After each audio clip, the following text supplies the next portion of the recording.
Final year कैसे हो आप लोग? काफी लेट ऑन टाइम हुआ मैं आज, 20 मिनट हो गए। थोड़ा सा इशू आ रहा था लिंक में। हम एसिड बेस इम्बैलेंस पढ़ रहे थे, उसमें से हमने काफ़ी सारी चीज़ें जो है वो डिस्कस की हैं। आज हमने डिस्कस करना है थोड़ा सा अच्छा, आज हम डिस्कस करें मेटाबॉलिक एसिडोसिस तक डिस्कस हुआ था। आज हम रेस्पिरेटरी एसिडोसिस के बारे में थोड़ा सा डिस्कस करेंगे। रेस्पिरेटरी एसिडोसिस में अच्छा, आवाज़ आ रही है आप लोगों को? स्टूडेंट्स, आवाज़ आ रही है आप लोगों को?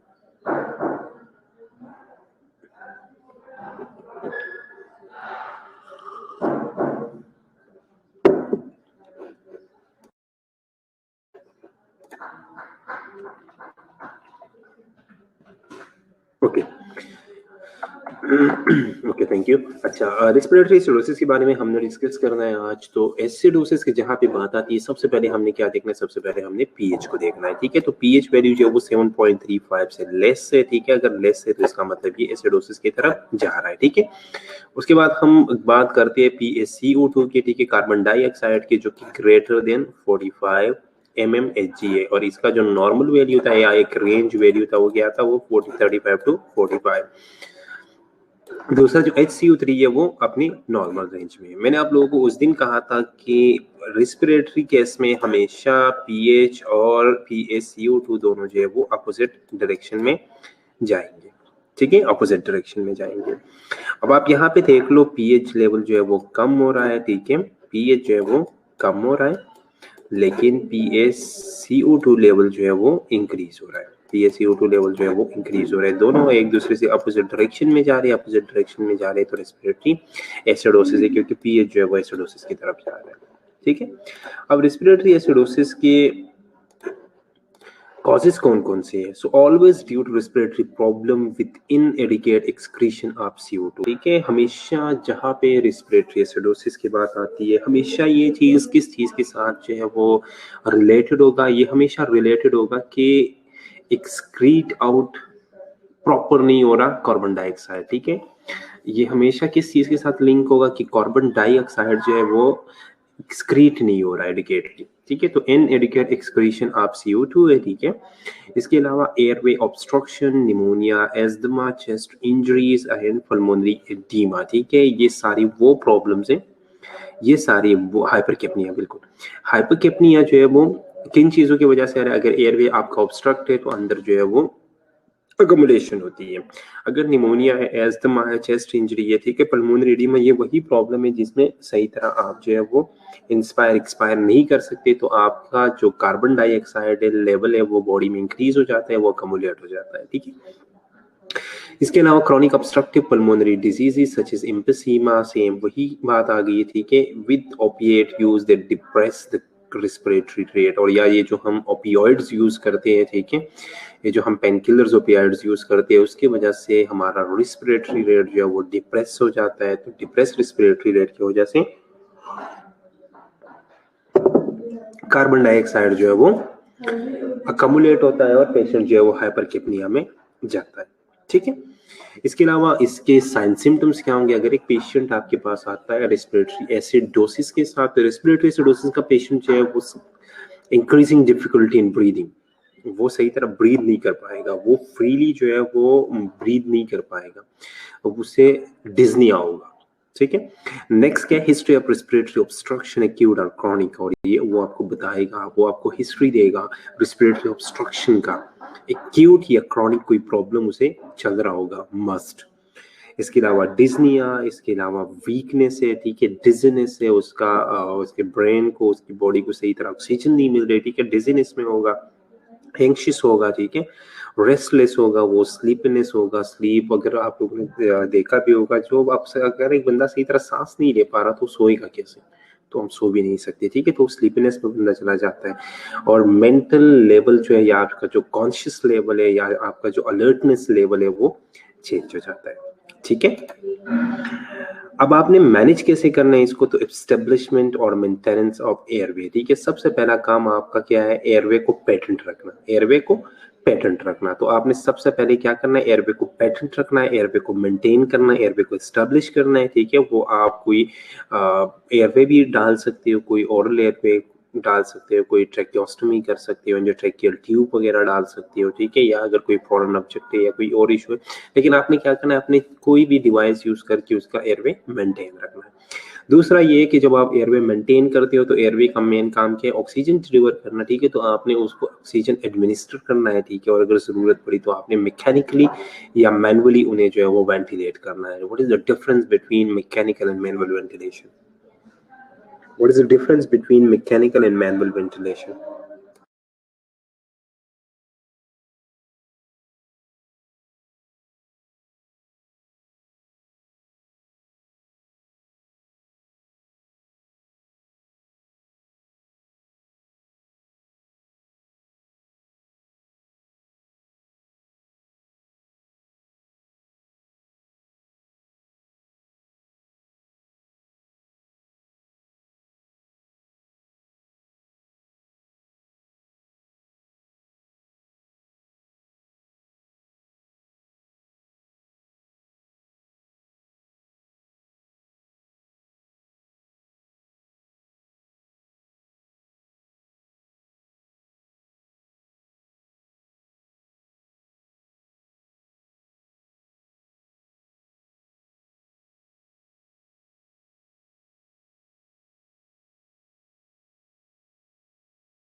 अच्छा, मैनुअल में मास्क या एम्बो बैग यूज होगा और मैकेनिकल में वेंटिलेटर। मैनुअल वेंटिलेशन में एमआरवी रेसिस्टेशन बैग यूज करते हैं, ऑल्सो कॉल्ड एम्बो बैग। ठीक है, मैनुअल जो बैग से दी जाती है और मैकेनिकल जो मशीन से दी जाती है वो। ओके, ठीक है, आप सारे बिल्कुल ठीक कह रहे हो। ठीक है, एम्बो बैग यूज करने के प्रिंसिपल्स क्या है, किसी को आइडिया है? एम्बो बैग यूज करने के क्या प्रिंसिपल्स हैं? वैसे कुछ स्पेसिफिक प्रिंसिपल्स है?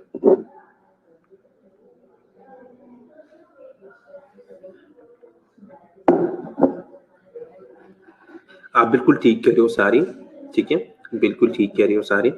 उसके कुछ स्पेसिफिक प्रिंसिपल्स है यूज करने की, यूसेज प्रिंसिपल्स जिसे हम कहते हैं। एनी आइडिया किसी को? फॉर एग्जाम्पल ये मेरे पास एम्बो बैग है।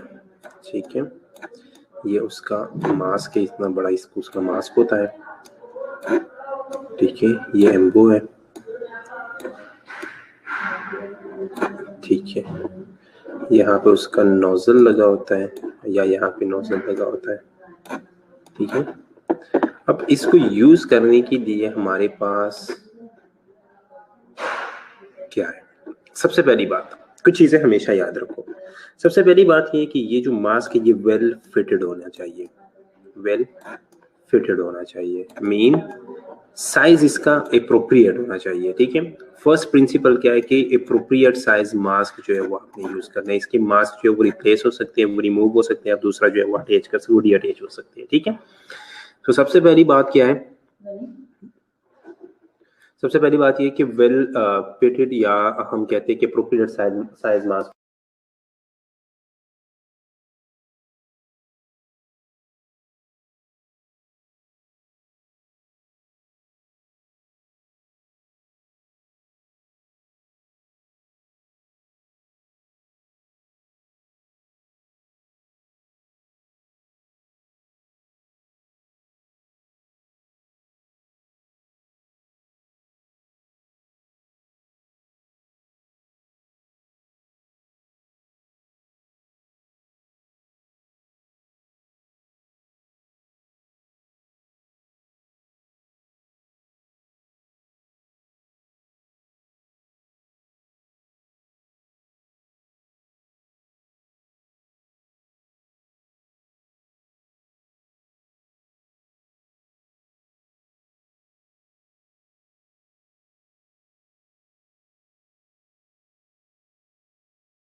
अब आवाज आ रही है?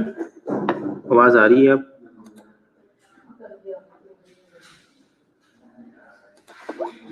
क्यों आवाज नहीं आ रही?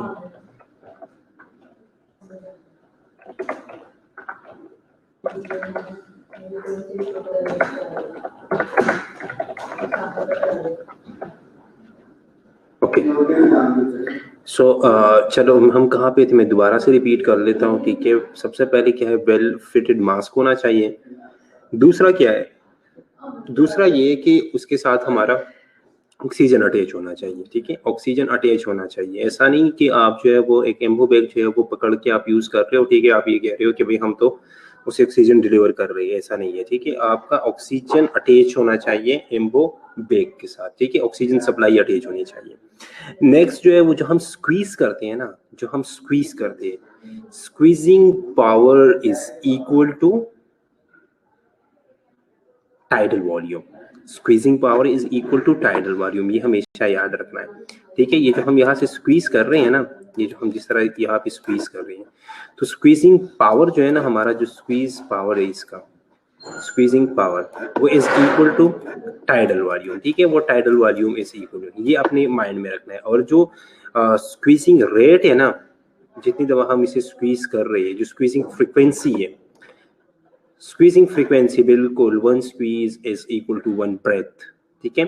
एक स्क्वीज एक ब्रेथ के बराबर है, ठीक है? आपने इतना टाइम इसमें स्क्वीज करने में, दो स्क्वीज के दरमियान इतना टाइम लेना है ताकि पेशेंट जो है वो आराम से एक्सपायर कर सके। ये नहीं है कि आप बार बार स्क्वीज करते जाओ और उसे जो है वो आप हाइपर किपनिया की तरफ जो है वो पेशेंट चला जाएगा, ठीक है? क्योंकि उसे एक्सपायर करने का टाइम नहीं मिलेगा।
मैं 6 महीने का भी लगाना चाह रही हूँ। मैंने अप्लाई किया हुआ है लेकिन मुझे वीज़ा नहीं मिल रहा।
सकते हैं।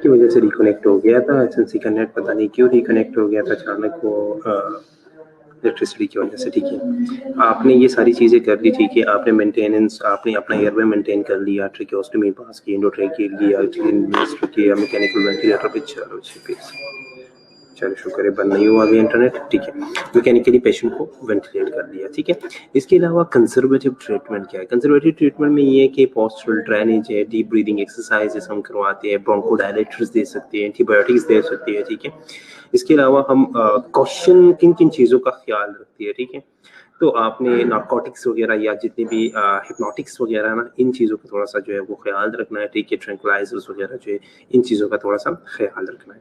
ठीक है, what is postural drainage? Postural drainage क्या है?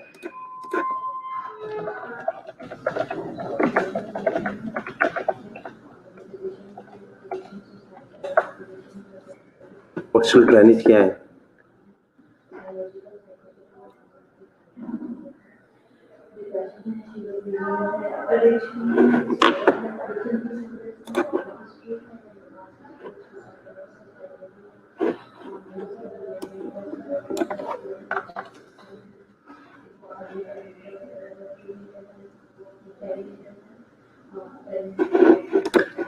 जब पोस्टल ड्रेनेज का क्या है? पोस्टल ड्रेनेज कहते हैं, ये नेम देखो ना, पोस्टल ड्रेनेज। ठीक है, पोस्टल का मतलब है पोजीशन। पोस्टल का क्या मतलब है? पोजीशन। ठीक है, ड्रेनेज का क्या मतलब है?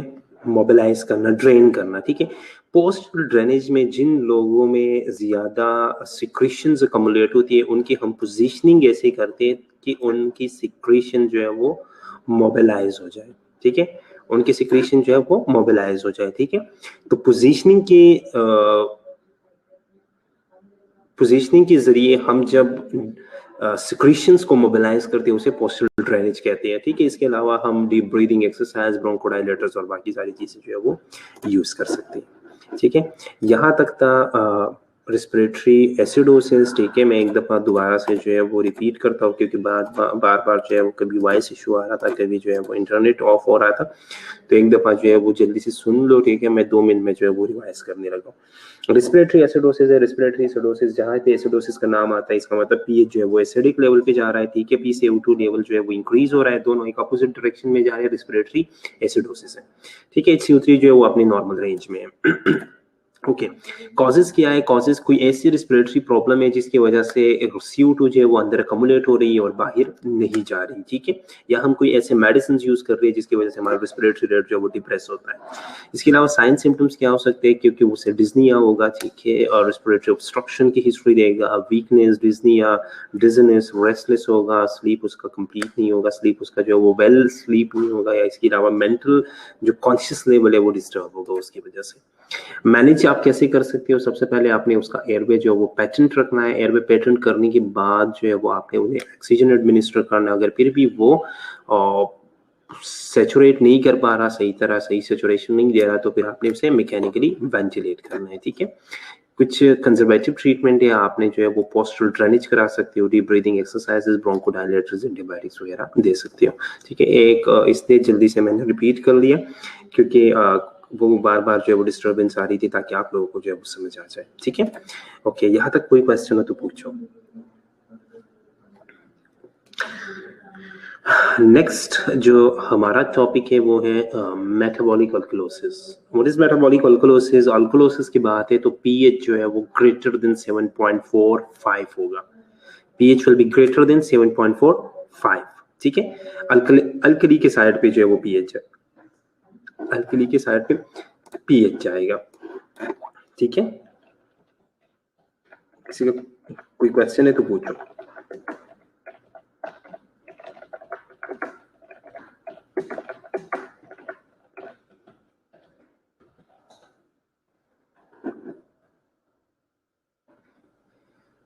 अच्छा, असल में हिप्नोटिक्स की वजह से हिप्नोटिक्स क्यों कम देंगे? देखो हिप्नोटिक्स क्या है, हिप्नोटिक्स का डायरेक्ट अटैक होता है आपकी सीएनएस के ऊपर, ठीक है। हिप्नोटिक्स का डायरेक्टली अटैक होता है आपकी सीएनएस के ऊपर। जब वो आपकी सीएनएस के ऊपर अटैक करता है तो आपका जो सेंट्रल रिस्पिरेटरी सिस्टम है उस पर अटैक कर लेता है। उसमें सेंट्रल रिस्पिरेटरी सिस्टम के अंदर जो ड्राइव क्रिएट होता है ना, जिसकी वजह से आप सांस ले पा रहे हो या जिसकी वजह से एक ट्रिगर मिलता है आपको सांस लेने के लिए, वो जो रिस्पिरेटरी ड्राइव है वो डिप्रेस हो जाता है, ठीक है, वो डिप्रेस्ड हो जाता है, ठीक है। और जो आपका मसल स्ट्रेंथ है, रिस्पिरेटरी मसल स्ट्रेंथ वो डिक्रीज हो जाता है, ठीक है, रेजिस्टेंस थोड़ा सा इंक्रीज हो जाता है। तो इस वजह से जो है वो हम इन हिप्नोटिक्स को जो है वो थोड़ा सा लिमिट में रखते हैं, ठीक है। हिप्नोटिक्स को इस वजह से हम लिमिट में रखते हैं, ठीक है। समझ आ गई आपको? हिप्नोटिक्स का डायरेक्ट अटैक है सीएनएस के ऊपर। सीएनएस में आपका जो रिस्पिरेटरी सिस्टम है उसके ऊपर जो है वो जो या रिस्पिरेटरी एरिया उसके ऊपर ये अटैक कर लेता है, ठीक है। उधर जो आपका ड्राइव क्रिएट होता है ना, जिस ड्राइव के बेस पे आपका रिस्पिरेशन इनिशिएट होता है वो डिप्रेस्ड हो जाता है, ठीक है। इस वजह से जो है वो हम इसका थोड़ा सा जो है वो ख्याल रखते हैं। ओके, मेटाबॉलिक अल्कलोसिस की बात कर रहे थे। मेटाबॉलिक अल्कलोसिस 7.45 से जो है वो पीएच ग्रेटर होगा, ठीक है। CO2 लेवल जो है इसमें नॉर्मल होगा क्योंकि बात मेटाबॉलिक की हो रही है, ठीक है।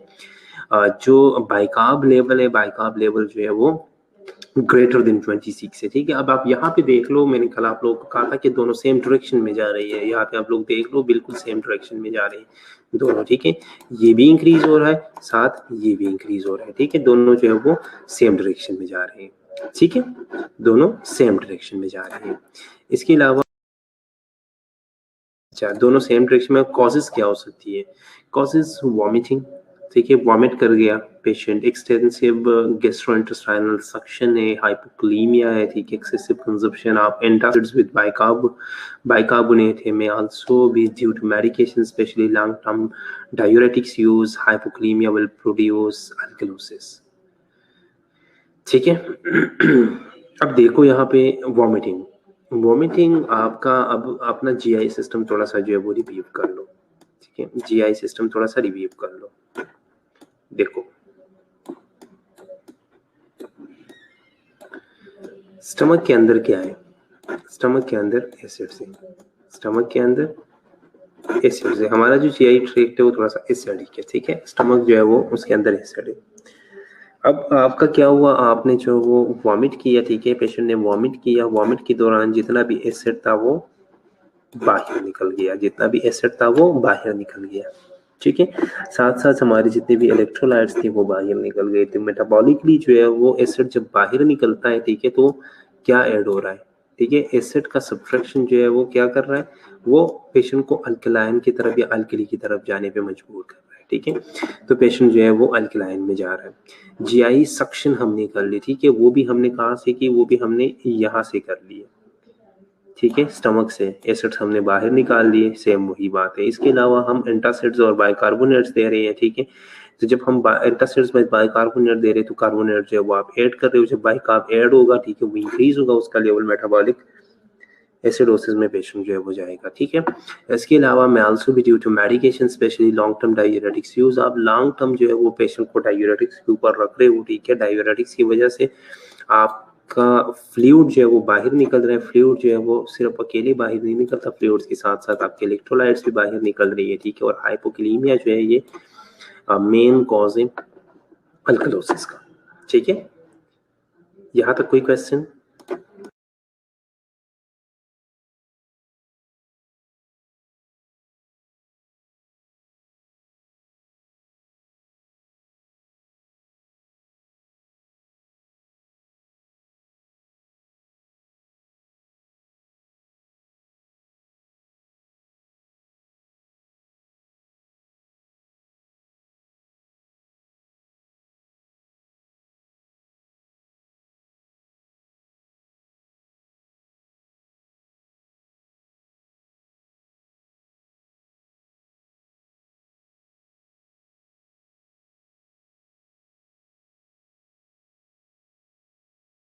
अब आप लोगों ने किसी ने क्वेश्चन नहीं पूछा कि हाइपोक्लीमिया की वजह से किस तरह हो रहा है? अच्छा चलो, पूछ लिया एक स्टूडेंट ने, ठीक है, वेरी गुड।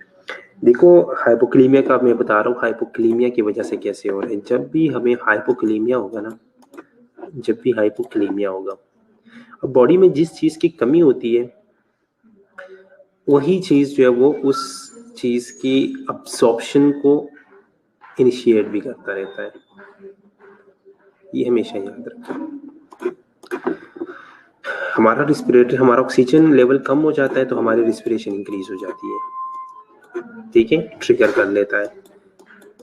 हमारी बॉडी के अंदर टेम्परेचर इंक्रीज हो जाता है, ठीक है, तो हमारी यहाँ पे स्वेटिंग स्टार्ट हो जाती है ताकि हीट जो है वो बाहर निकल जाए, ठीक है। इसी तरह होता है ना। अब जब भी हाइपोक्लीमिया हो गया तो बॉडी ने क्या किया, बॉडी ने उसको ट्रिगर कर लिया, सेंस कर लिया कि भाई लेवल कम है। तो जो कलेक्टिंग डक्ट्स है या जो हमारे मोस्टली कलेक्टिंग डक्ट्स में ही होता है, कलेक्टिंग डक्ट्स के अंदर एक मैसेज चला जाता है कि भाई आपने पोटाशियम को रीअब्जॉर्ब करना है, आपने पोटाशियम को रीअब्जॉर्ब करना है। अब कलेक्टिंग डक्ट्स ने पोटाशियम को रीअब्जॉर्ब करना है, ठीक है। तो जब पोटाशियम रीअब्जॉर्ब होता है उसके बदले में इन्होंने कुछ बाहर भी निकालना है। तो जब कलेक्टिंग डक्ट के अंदर पोटाशियम रीअब्जॉर्ब होता है उसी दौरान हाइड्रोजन आयन जो है वो बाहर निकलता है, उसी दौरान हाइड्रोजन आयन जो है वो एक्सचेंज में बाहर निकल रहा होता है। जब हाइड्रोजन आयन बाहर निकलेगा, हाइड्रोजन आयन निकलने का मकसद है एसिड्स जो है वो बाहर निकल रहे हैं। जब एसिड्स बाहर निकल रहे हैं, ठीक है, तो पेशेंट जो है वो किस में जाएगा, वो अल्कलोसिस में जाएगा। क्लियर है आप?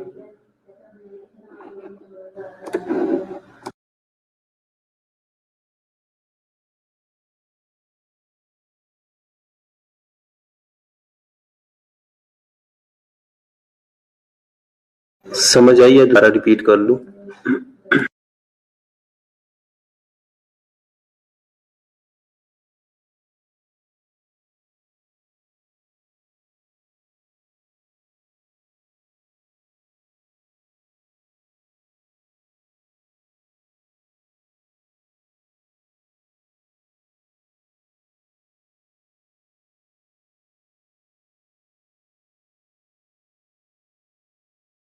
का क्या कहा मैंने?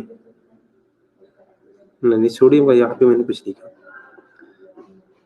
ये सोडियम पोटाशियम ये सारी निकल रही होती है ना, मैंने सब तब यही बात की थी। डायूरेटिक्स के साथ मैंने ये बात की थी, डायूरेटिक्स के साथ मैंने ये बात की थी कि सोडियम पोटाशियम में हमारी जितनी भी आयन्स है ना ये बाहर निकलते हैं, ठीक है। उस वजह से डिस्टर्बेंस होता है जो हमारा बफर सिस्टम है उसका।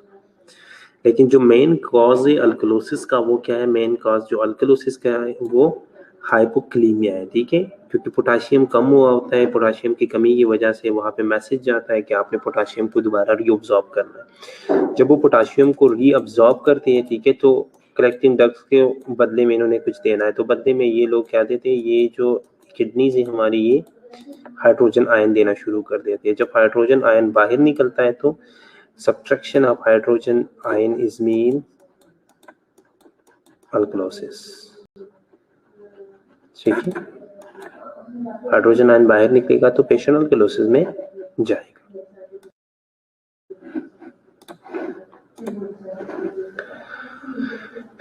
साइन सिम्टम्स क्लियर है? ठीक है, साइन सिम्टम्स की तरफ आते हैं। Neurologic sign, irritability, disorientation, lethargy, muscle twitching, tinkling and numbness of the finger and convulsions. Respiratory manifestation में slow shallow respiration, decrease chest movement, cyanosis में पेशेंट जाएगा, ठीक है, क्योंकि अल्कलोसिस की तरफ जा रहा है पेशेंट, ठीक है। There may be symptom of potassium and calcium depletion, क्योंकि साथ साथ जो है वो कभी कभार पोटाशियम, जिस तरह मैंने कहा कि अगर कोई ऐसी चीज़ आप यूज़ कर रहे हो या कोई ऐसा इशू है, क्योंकि मोस्टली इन इश्यूज में ये जो डायरिया है, वॉमिटिंग है, सक्शनिंग है, ठीक है, इन चीज़ों में क्या है, इन चीज़ों में मोस्टली जो है वो क्या हो रहा है, इन चीज़ों में मोस्टली जो हमारा एसिड है, एसिड के साथ साथ हमारा फ्लूइड लॉस हो रहा है। फ्लूइड का अगर लॉस हो रहा है तो इसका मतलब है कि फ्लूइड के अंदर हमारे इलेक्ट्रोलाइट्स भी लॉस हो रहे हैं, ठीक है। तो जब इलेक्ट्रोलाइट्स लॉस होंगे तो साथ साथ इलेक्ट्रोलाइट्स की जो डिप्लीशन सिम्टम्स है वो भी साथ साथ अपीयर होना शुरू हो जाएंगे, ठीक है। If the alkalosis progresses, tetany, seizure and coma, ठीक है, अगर अल्कलोसिस बहुत ज्यादा आगे चला जाए, प्रोग्रेस कर जाए तो टेटनी हो सकता है, ठीक है, सीयर हो सकती है और कोमा में पेशेंट चला जाता है। Tetany is characterized by severe muscle cramps, tetany क्या है? टेटनी जो है वो सिवियर मसल्स क्रैम्प्स को कहते हैं, ठीक है। कार्पोपेडल स्पेज्म, लैरिंजियल स्पेज्म एंड स्ट्राइड और shrill harsh sound upon inspiration. अगर किसी पेशेंट को टेटनी हो जाए तो टेटनी में क्या है, इनको जो है वो सिवियर मसल स्पेज्म हो सकता है। अब उनमें या मसल क्रैम्प्स हो सकते हैं। कार्पोपेडल स्पेज्म बहुत ज्यादा होता है, ठीक है। जो हमारे कार्पल्स है, जो हमारी पेडल्स कार्पल्स है, उनका स्पेज्म हो सकता है। लैरिंजियल स्पेज्म अगर हो गया तो पेशेंट जो है वो डेथ की तरफ जो है वो जा सकते हैं, कोमा की तरफ जो है वो जा सकता है, ठीक है। अब ट्रीट कैसे करना है? सबसे पहली बात ये कि आपने अंडरलाइन कॉज को ट्रीट करना है, जिसकी वजह से ये सारी प्रॉब्लम्स आ रही है ना, उसे ट्रीट करना है। तो सबसे पहले आपने अंडरलाइन कॉज को ट्रीट करना है। दूसरा क्या है कि restore the body fluids to a less alkaline state. आपने बॉडी फ्लूइड्स को रिस्टोर करना है लेस अल्कलाइन स्टेट में। वो अल्कलाइन की तरफ जा रहे हैं, आपने अल्कलाइन जो स्टेट है वो उसे लेस करना है, ठीक है। नेक्स्ट क्या है? Fluid and electrolyte replacement orally and parenterally is needed. आपने ओरली या पेरेंटली जो है वो फ्लूइड्स देनी है, ठीक है। फ्लूइड रिप्लेसमेंट करनी है। और next emergency measurement include the administration of an acidifying solution such as ammonium chloride, ठीक है। या अगर बहुत ज्यादा पेशेंट जो है वो अल्कली की तरफ जा रहा है या अल्कलाइन स्टेट में जा रहा है तो आप जो है वो एसिडिफाइंग सॉल्यूशंस भी दे सकते हैं, ठीक है, जो कि उसके जो अल्कली नेचर है उसको एसिडिफाई कर ले, उसको एसिडिक नेचर में चेंज कर ले, ठीक है। जिस तरह अमोनियम क्लोराइड्स वगैरह जो है वो आप एडमिनिस्टर कर सकते हैं, ठीक है। यहाँ तक कोई क्वेश्चन? एक दफा मैं दोबारा जल्दी से रिपीट कर रहा हूँ, ठीक है, एक दफा सुन लो।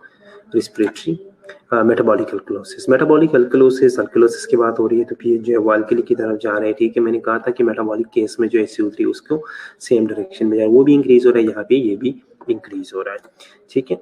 कॉजेज वॉमिटिंग या GI सक्शनिंग की है, हाइपोकलीमिया है, ठीक है, या बाइकार्ब वगैरह आपने जो है वो एडमिनिस्टर की है, या कोई डायरेटिक्स वगैरह यूज कर रहा है पेशेंट। साथ जो है उसका न्यूरोलॉजिक स्टेटस जो है वो डिप्रेस हो जाएगा, रेस्पिरेटरी स्टेटस जो है वो डिप्रेस हो जाएगा, और जो हमारे इलेक्ट्रोलाइट से इलेक्ट्रोलाइट डिप्लीशन की साइन सिम्टम्स जो है वो आ सकते हैं, ठीक है। अगर अल्कलोसिस ज्यादा प्रोग्रेस कर जाए तो पेशेंट टेटनी, सीवियर और कोमा में जा सकता है, क्योंकि उसके मसल्स क्रैम्प्स हो जाते हैं, और मसल क्रैम्प्स के साथ जो हमारा लैरिंजियल स्पेज़म है, जो चेस्ट वॉल्स है, उसकी क्रैम्प्स अगर हो गया तो वो पेशेंट जो है वो अपना ऑक्सीजन जो है वो मेंटेन नहीं कर पाएगा।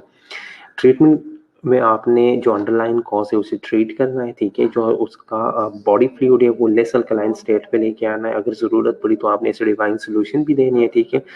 और फ्लूइड इलेक्ट्रोलाइट को जो है वो आपने रिप्लेस करना है, चाहे वो ओरली हो चाहे वो पेरेंटली हो, ठीक है। क्लियर है अब?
ठीक है, क्लियर है?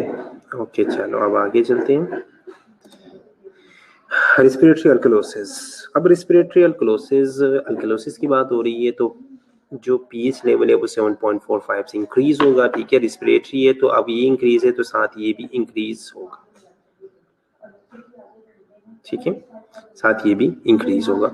और दूसरा ये है कि HCO3 लेवल जो है वो नॉर्मल होगा। ठीक है, HCO3 लेवल जो है वो नॉर्मल होगा। ठीक है,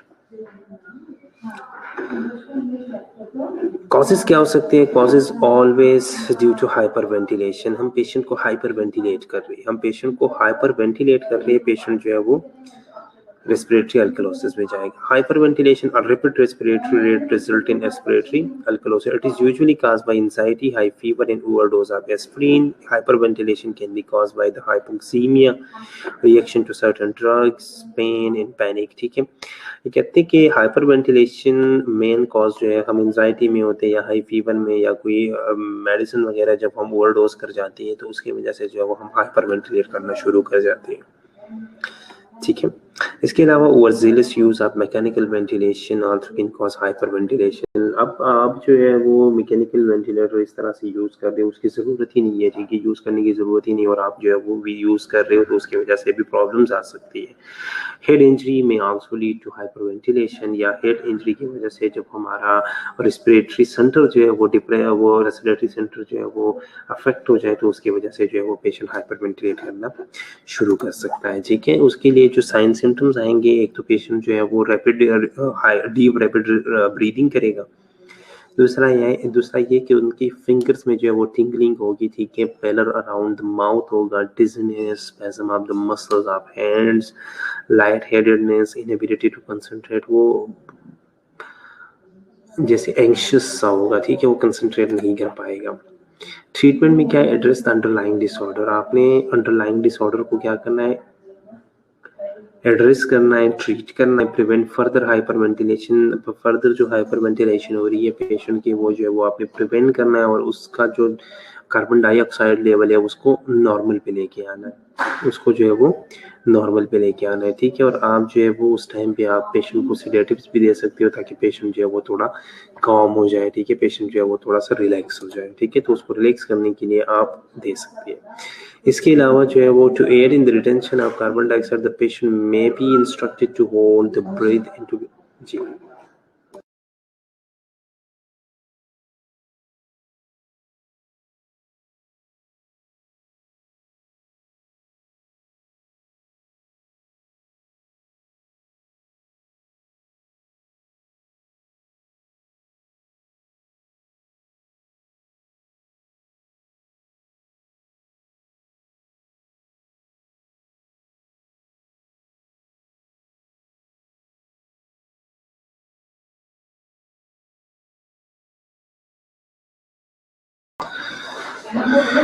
ठीक है. To aid in the retention of carbon dioxide, the patient may be instructed to hold the breath or to breathe into a paper sac and rebreathe the carbon dioxide just as here.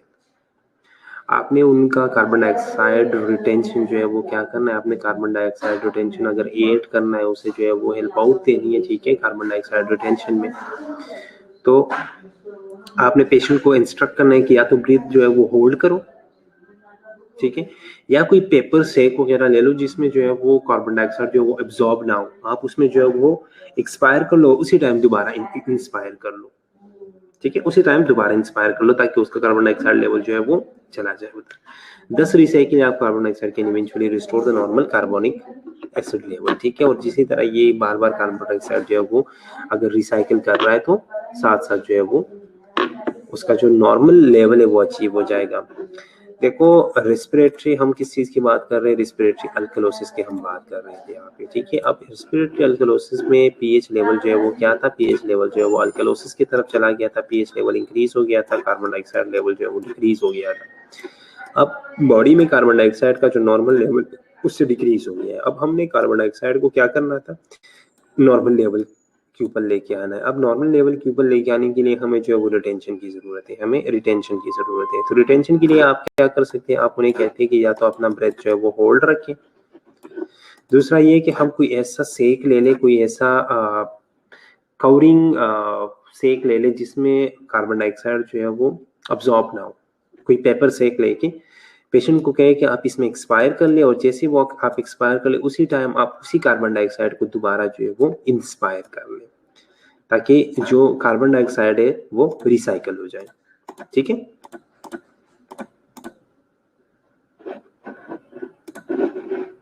Clear है यहाँ तक?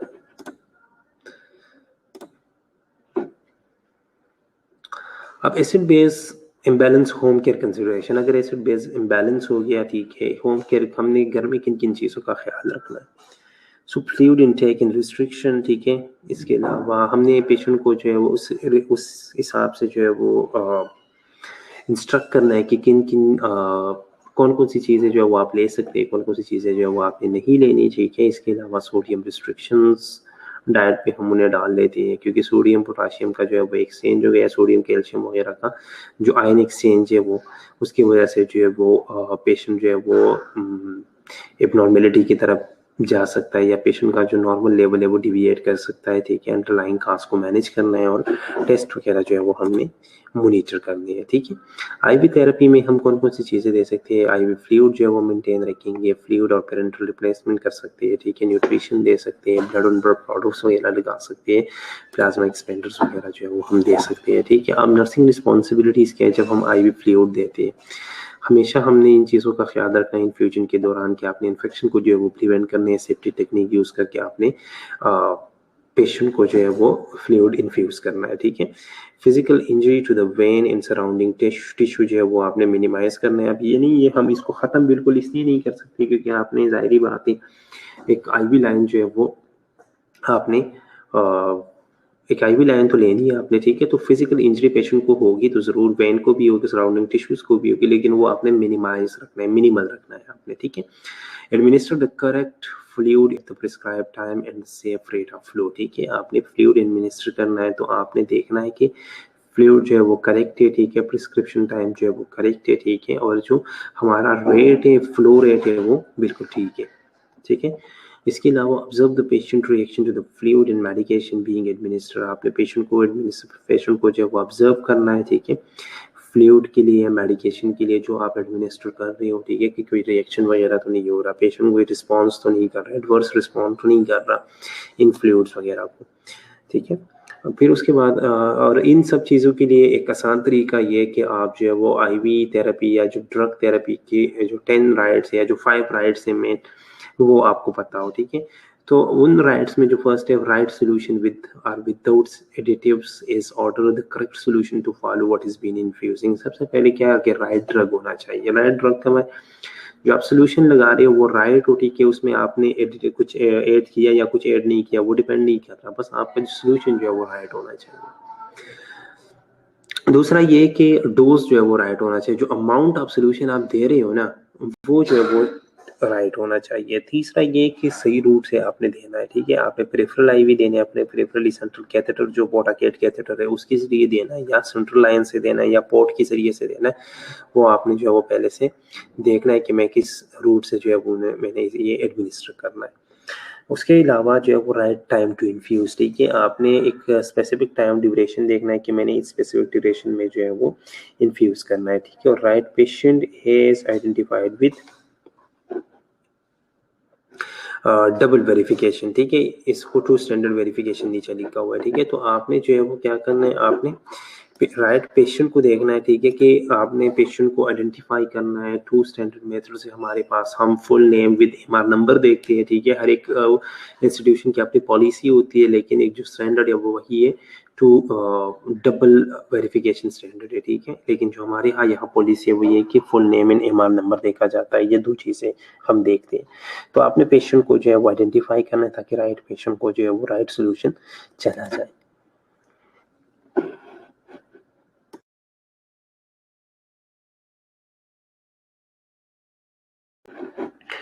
अब आपने flow rate को किस तरह regulate करना है, आपने मॉनिटर करना है इन्फ्यूजन को, ठीक है। उसके लिए आप डिफरेंट प्रिंसिपल्स यूज़ कर सकते हैं। अब आपने इन चीज़ों को देखना है कि आपने आपकी आईवी लाइन गेज कितना है, ठीक है। इसके अलावा जो आप ट्यूबिंग यूज़ कर रहे हो वो कौन सा यूज़ कर रहे हो, आप डिवाइस कौन सा यूज़ कर रहे हो इन्फ्यूजन के लिए, तो उस डिवाइस के हिसाब से उसके प्रिंसिपल सारे देखने हैं, क्योंकि उनके प्रिंसिपल्स जो है वो इसलिए देखने हैं क्योंकि उसकी वजह से आपका फ्लो रेट जो है वो अफेक्ट हो सकता है, ठीक है, जिसको हम ड्रॉप फैक्टर्स वगैरह कहते हैं, ठीक है। तो ड्रॉप फैक्टर्स वगैरह हमने अच्छा ड्रॉप फैक्टर्स वगैरह जो है वो हमने अपने माइंड में रखना। अच्छा क्या क्वेश्चन है सर, एक वेन अगर आगे जाके दूसरे वेन से अटैच हो तो वहाँ आईवी पास नहीं करते क्या, किसने कहा नहीं करते, ऐसा तो कुछ नहीं है, ये तो हर एक वेन दूसरे के साथ अटैच है, ऐसी कोई बात नहीं है। जब तक आपको ये ना लगे कि डबल प्रिक हो जाएगा या कहीं पे जो है वो, ऐसा कुछ नहीं है कि अगर वो दूसरी वैन के साथ अटैच है तो हम आईवी पास नहीं करते, हम करते हैं।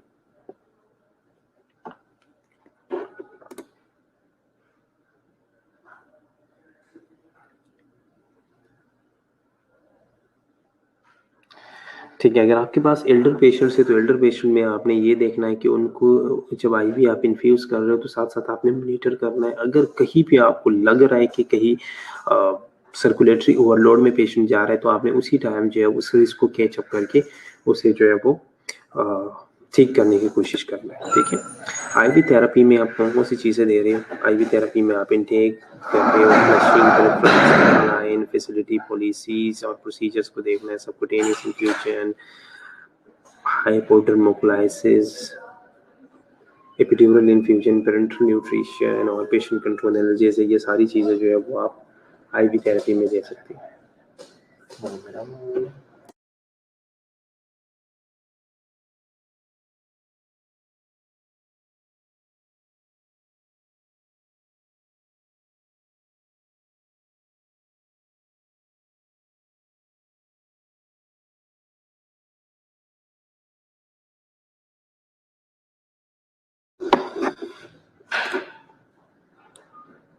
इसके जो नर्सिंग डायग्नोसिस बन सकती है वो ये deficient fluid volume, access fluid volume और ये सारी चीज़ें। ठीक है, तो नर्सिंग डायग्नोसिस, अब ये सिर्फ नर्सिंग डायग्नोज है, कंप्लीट डायग्नोज नहीं है, क्योंकि अब ये हम सिर्फ एक नेंडा से हमें इतना डायग्नोज मिलता है, फिर उसको हमने रिलेट करना है प्रॉब्लम एटियोलॉजी के साथ। प्रॉब्लम ये हमारा प्रॉब्लम है, प्रॉब्लम को हमने एटियोलॉजी के साथ अटैच करके रिलेट करके उसके एविडेंस करना है साइंस सिम्टम्स के साथ। ठीक है, तो ये सारी चीज़ें जो है वो हमने देखनी है। प्लानिंग में क्या आ सकता है? अच्छा, ये एक इम्प्लीमेंटेशन, इवेल्युएशन, चले एक दफ़ा ये भी देख लेते हैं।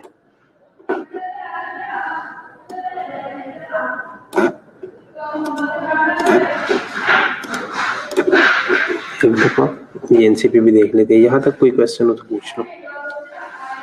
अच्छा, हाइपोडर्मोक्लाइसिस जो है ये कहते हैं इंटरस्टिशियल इन्फ्यूजन को, या जो हम सबकुटेनियस इन्फ्यूजन देते हैं ना उसको कहते हैं। ठीक है, सबकुटेनियस इन्फ्यूजन या जिसे हम इंटरस्टिशियल इन्फ्यूजन कहते हैं, इसे हाइपोडर्मोक्लाइसिस कहते हैं, डर्मोक्लायोसिस कहते हैं।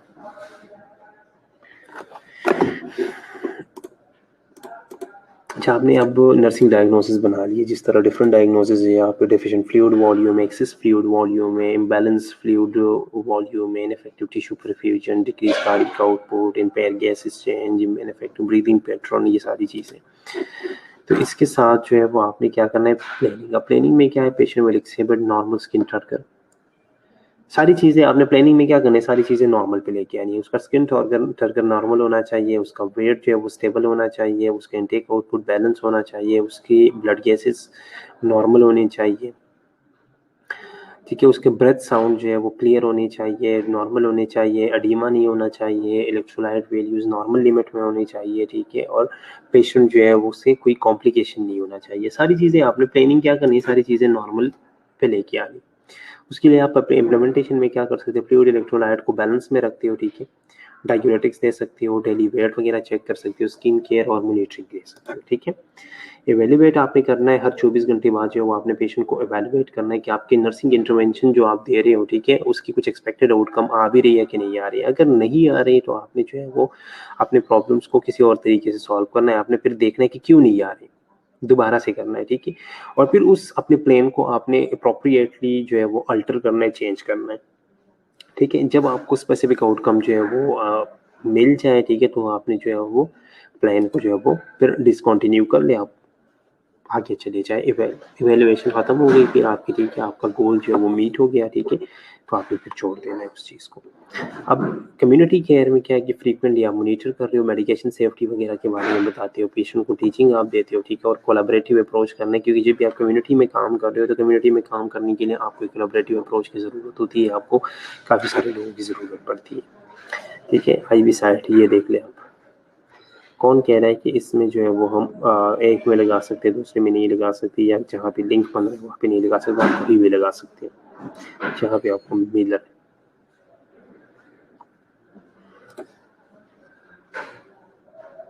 आईवी थेरेपी की कॉम्प्लिकेशंस क्या हो सकती है?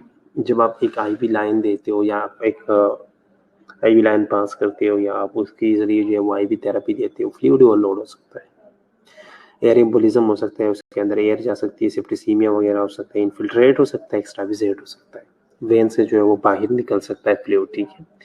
प्लेबाइटिस, थ्रोम्बोप्लेबाइटिस, हेमाटोमा, क्लॉटिंग, ऑब्स्ट्रक्शन, सारे प्रॉब्लम जो है वो आ सकते हैं, ठीक है। यहाँ तक कोई क्वेश्चन? यहाँ तक किसी बच्चे का कोई क्वेश्चन हो तो पूछो।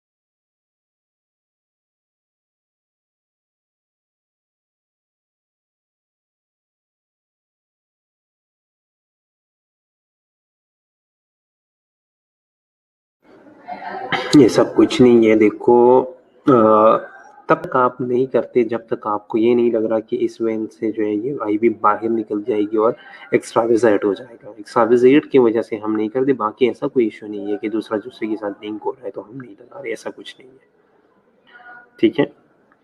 लास्ट स्लाइड में क्या है? लास्ट स्लाइड में कॉम्प्लिकेशंस है, ठीक है। कॉम्प्लिकेशन आईवी फ्लूइड आप दे रहे हो, आईवी थेरेपी आप दे रहे हो, ठीक है, उसकी क्या कॉम्प्लिकेशंस हो सकते हैं? जब आप फ्लूइड दे रहे हो तो फ्लूइड ओवरलोड हो सकता है, उसके अंदर एयर जा सकता है अंदर, ठीक है, वेन्स के अंदर, तो एयर एम्बोलिज्म हो सकता है। सेप्टिसीमिया में पेशेंट जा सकता है, ठीक है, पेशेंट के इन्फेक्शन के चांसेस ज़्यादा होते हैं, इन्फिल्ट्रेशन के चांसेस होते हैं, ठीक है, एक्स्ट्राविजेशन वेन से जो है वो बाहर निकलने के चांसेस होते हैं, ठीक है, प्लेबाइटिस हो सकते हैं, थ्रोम्बोप्लेबाइटिस, थ्रम्बस की वजह से जो है वो इन्फ्लेमेशन हो सकता है, हेमाटोमा के चांसेस होते हैं कि वहाँ पे ब्लीडिंग वगैरह हो जाए, ठीक है, क्लॉट वगैरह बन सकता है, ठीक है, वो ऑब्स्ट्रक्ट हो सकता है लाइन, ठीक है, या वेन जो है वो ऑब्स्ट्रक्ट हो सकता है, ठीक है।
और कोई क्वेश्चन?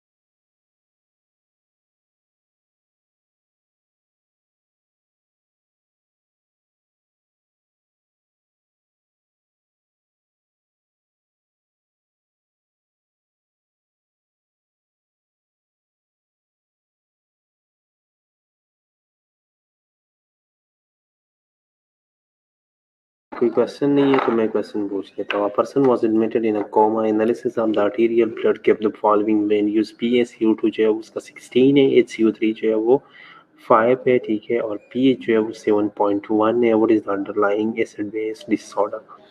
मेटाबॉलिक अल्कलोसिस है, मेटाबॉलिक एसिडोसिस है, रेस्पिरेटरी एसिडोसिस है, रेस्पिरेटरी अल्कलोसिस है।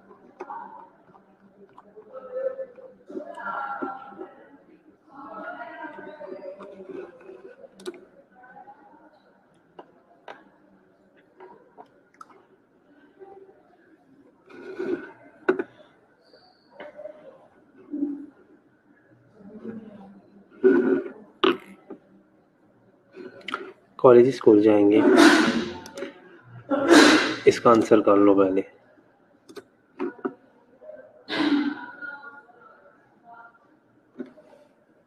स्क्रीन पे नजर आ रहे हैं आप लोगों को?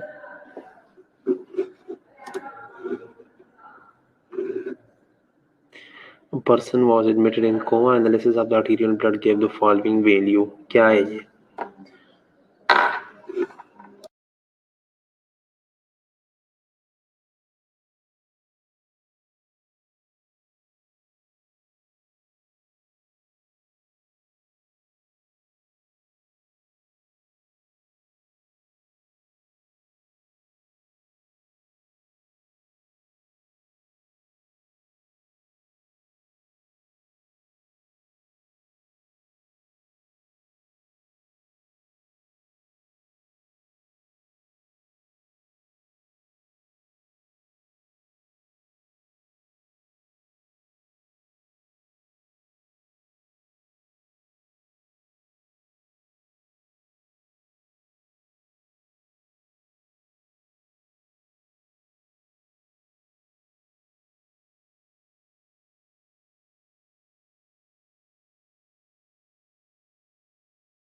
पहले नजर आ रहे हैं तो फिर आंसर भी कर लो आप लोग।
ABCD में जवाब दे दूं। कुछ लोगों ने ABCD में जवाब दिया, लेकिन कुछ लोग कह रहे हैं ये तो एसिडोसिस है। क्या एसिडोसिस क्या है, कौन सा है? मेटाबॉलिक है, रेस्पिरेटरी?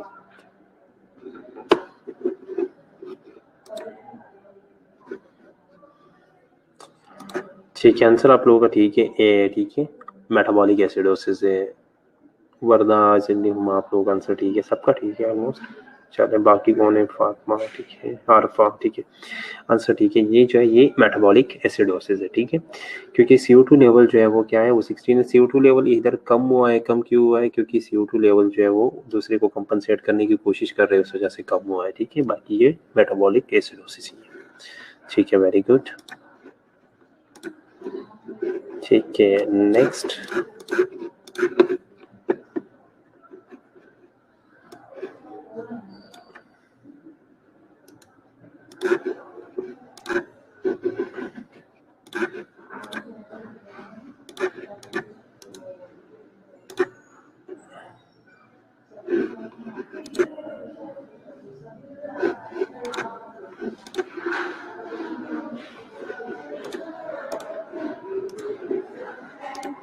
ये क्या हो सकता है?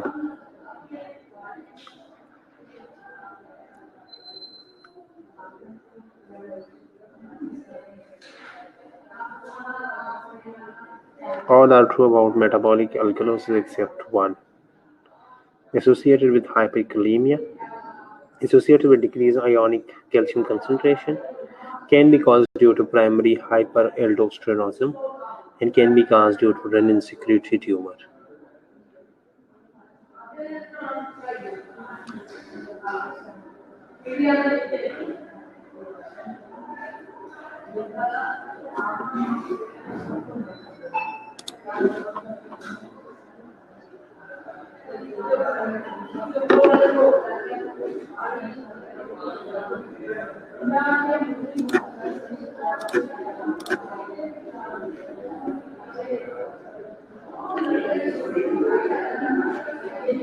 क्या हो सकता है ये?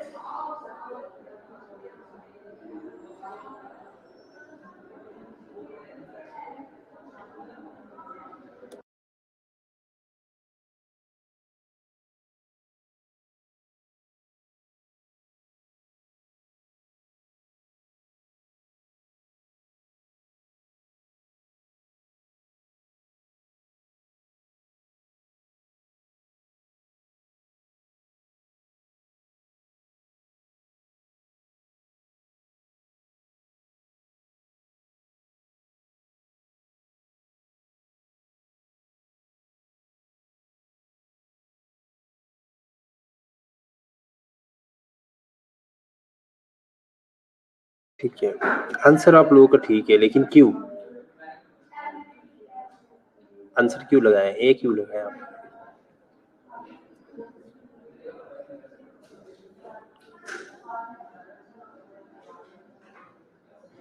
Because metabolic alkalosis is associated with hypokalemia, not with hyperkalemia. ठीक है, चले किसी का कोई क्वेश्चन हो तो पूछ लो, तब तक मैं आप लोग की अटेंडेंस मार्क कर लेता हूँ, ठीक है।